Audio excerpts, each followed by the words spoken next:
Hello everyone, कैसे हैं आप सभी। आशा करता हूँ आप बहुत अच्छे होंगे। तो गाइस, दिल्ली पुलिस का आपको पता होगा 14 नवंबर का जो एग्जाम स्टार्ट आपके होने वाले हैं और दिल्ली पुलिस से रिलेटेड रीजनिंग के क्वेश्चन मैं आपके लिए लेकर आया हूँ, क्योंकि रीजनिंग के क्वेश्चन आपने देखा होगा दिल्ली पुलिस में बहुत ही अच्छे लेवल की रीजनिंग आई थी, जो कि बहुत सारे सवाल ऐसे आए थे जो बच्चों को करने में थोड़ी प्रॉब्लम आई थी। तो सारी चीज़ें यहाँ देखते हैं हम। तो टॉप 5 क्वेश्चन मैं रोज़ डेली आपके लिए लेकर आऊँगा एक क्लास, जिसमें आपको सारी चीज़ें मैं समझा पाऊँगा यहाँ पे बहुत अच्छी तरीके से। तो प्लीज़ वीडियो को पूरा देखिएगा। अगर वीडियो पसंद आए आपको तो प्लीज़ कमेंट में मुझे कमेंट जरूर करें और वीडियो को लाइक जरूर करें। चलिए गाइस, शुरू करते हैं। देखिए, पहला क्वेश्चन है हमारा, एक चींटी 6 मीटर चलती है और फिर 8 मीटर ऊंचे एक वृक्ष पर चढ़ती है, अपने मूल स्थान से वह कितनी दूरी पर है। मोस्ट इंपॉर्टेंट क्वेश्चन है, एग्जाम में ऐसे क्वेश्चन जनरली देखने को आपको मिलते होंगे। एक चींटी 6 मीटर चलती है, मान लेता हूँ मैं एक चींटी यहाँ से एक पॉइंट बिंदु से 6 मीटर जो है आपकी इधर चलती है, एक पॉइंट बिंदु से 6 मीटर की तरफ 6 मीटर जो है यहाँ पे ये चींटी चलती है। उसके बाद 8 मीटर ऊंचे एक वृक्ष पर चढ़ जाती है। यहाँ पे कोई वृक्ष मान लेता हूँ मैं, यहाँ कोई वृक्ष है और 8 मीटर तो यहाँ पे वो चढ़ जाती है। यहाँ पे मीटर लिख सकते हैं आप, यहाँ भी मीटर लिख सकते हैं। अब पूछा है वो अपने मूल स्थान से वह कितनी दूरी है। बहुत सारे बच्चे क्या करते हैं 8 से 14 ये डायरेक्टली जोड़कर लिख देते हैं, पर जबकि वो सिर्फ उसका एग्जामर का पूछने का जो तरीका है वो सिर्फ ये है कि आप न्यूनतम दूरी ही बताएं। तो अब आप ये चीज़ें, मैंने आपको 888 बताया होगा, वहाँ पे मैंने आपको बताया था यदि कहीं भी 3, यदि आपको कहीं भी 3 और 4 देखने को मिल जाए, 3 4 तो 888 आपको पता होगा। तो मैं यहाँ पे क्या करूँगा, 6 का वर्क करूँगा और आपका यहाँ पे प्लस 8 का वर्क करूँगा और इसका अंडर रूट निकाल दूंगा यदि आप न्यूनतम दूरी निकालना चाहते हैं। और मैं डायरेक्टली आपको बता दूँ, यदि 6 है ये 8 है तो आपको पता होगा क्या हो जाएगा, यहाँ पे 10 हो जाएगा। तो आपका सही आंसर हो जाएगा 10 सेंटीमीटर। ये 888 है, आप जो इसमें देख सकते हैं वो 888 क्या होते हैं। वो 888 होते हैं जैसे 3 4, अगर आपके पास 3 और 4 है तो यहाँ पे 5 हो जाएगा, अगर आपके यहाँ 6 है 8 है तो यहाँ पे 10 हो जाएगा। तो ऐसा 888 बनता है। यहाँ पे आप वर्क निकाल के भी करा सकते हो। 6 का वर्ग 36 होता है, 8 का वर्ग 64 होता है। दोनों को यदि जोड़ोगे आप 100 हो जाएगा और रूट निकालोगे तो 10 ही आएगा आपका। आप इस तरीके से भी निकाल सकते हैं।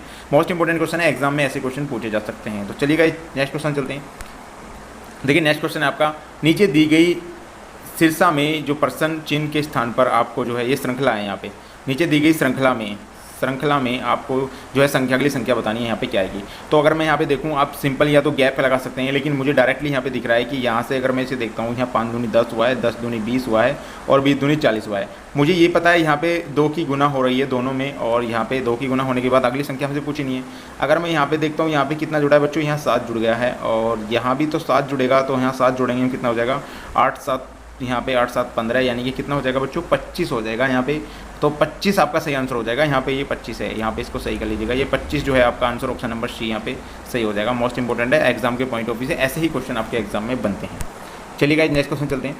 देखिए, नेक्स्ट क्वेश्चन है आपका, नीचे दिए गए प्रश्न जो का सही वैन आरेख आपको बनाना है, आरेख बनाना है। मैं यहाँ पे आपके आरेख बना देता हूँ, यहाँ पे आपका मैं आरेख बना देता हूँ, क्योंकि आरेख बने नहीं है यहाँ पे, तो मैं आपके ऑप्शन दे देता हूँ यहाँ पे आपको। ये आपके ऑप्शन है।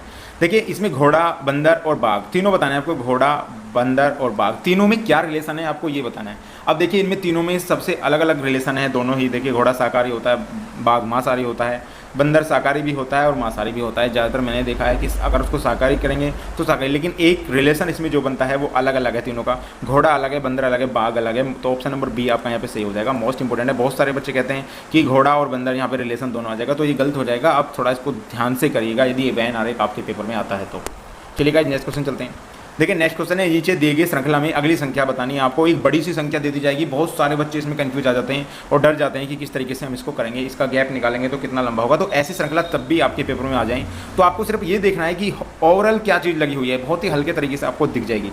अगर मैं इस संख्या को यहाँ पे देखता हूँ, पहले देखते हैं 2 4 6 8, 9 डिजिट हैं, 2 4 6 8, यानी 9 से 8 डिजिट हो रहे हैं, तो डेफिनेटली कुछ ना कुछ यहाँ पे घट रहा है। इसमें देखते हैं 2 4 6 7, बिल्कुल यहाँ पे कुछ ना कुछ घट रहा है। तो मैं अगर यहाँ देखता हूँ तो इन्होंने 5 को खत्म कर दिया, यहाँ पे ये वाली संख्या यहाँ एडिटिव लिख दी है यहाँ पे, ठीक है। उसके बाद अगर मैं इसको देखता हूँ यहाँ पे, तो यहाँ पे इन्होंने 7 को हटा के ये डायरेक्टली पूरी एडिटिव संख्या यहाँ पे लिख दी है।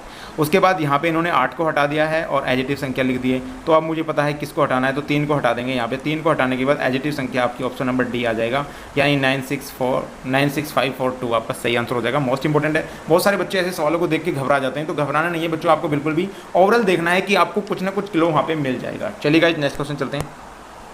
देखिए, नेक्स्ट क्वेश्चन है हमारा, यदि 30 जनवरी 2013 को गुरुवार रहा हो तो 10 मार्च 2013 को कौन सा दिन होगा। मोस्ट इंपॉर्टेंट, जनरली ऐसे सवाल बन जाते हैं, तो हमें देखना। देखिए, यदि 30 जनवरी है 2013 का मतलब क्या है, ये लीप ईयर नहीं है, नॉन लीप ईयर है। लीप ईयर आपको पता होगा क्या होता है, जब 4 से कोई संख्या या कोई वर्ष डिवाइड हो जाता है तो वो लीप ईयर होता है। लीप ईयर में जो फरवरी होती है वो 29 होती है, 29 दिन होते हैं लीप ईयर में।